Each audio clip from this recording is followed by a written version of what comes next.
এখন এটাকে আমি ক্রস করব, মানে এই যে গেল এখানে এগুলো থাকতে দিকে এদিকে ভিপি, এটা হচ্ছে V Q, V Q, V Q, okay, VP V Q.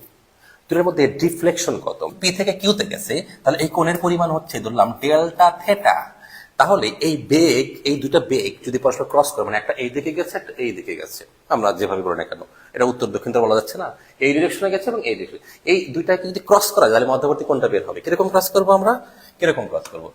এটাকে আমি বৃদ্ধি করলাম, এটাকে আমি বৃদ্ধি করলাম, মানে পেছন দিকে বর্ধিত করলাম, এই যে বর্ধিত করলে দেখো ক্রস হচ্ছে। তাহলে কিন্তু বলা যাবে এইটাও হবে কি ডেল্টা থেটা, ডেল্টা থেটা। তো একটা এই বরাবর হোয়াইট লাইন বরাবর, এটা পার্পল লাইন বরাবর, তাহলে মধ্যবর্তী ডিফ্লেকশন কত? Delta theta. এখন যদি তুমি আমি একটু অঙ্কন করি এইভাবে, কিরকম হচ্ছে, এটা হচ্ছে ভিপি,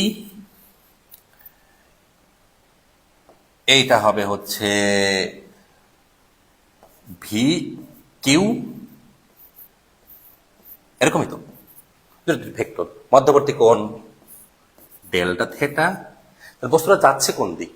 পি থেকে কিউ এর দিকে না কিউ থেকে পি এর দিকে? পি থেকে কিউ এর দিকে, এই বরাবর রিভলভ করছে, ঘুরছে কি এই বরাবর, ওকে। তাহলে এখন যদি বলি লব্ধি বেগ কত, ভিপি না ভি কিউ? লব্ধি বেগ হচ্ছে ভি থেকে কিউ এর দিকে। তাহলে এই যে একটা যদি লাইন ড্র করি, এটাকে বলবে হচ্ছে ডেল্টা ভি, বেগের পরিবর্তন ডেল্টা ভি। ক্লিয়ার? এটা হচ্ছে একটা কনসেপ্ট, এখান থেকে আমরা একটা ত্রিভুজ নিয়ে আসলাম, ঠিক আছে।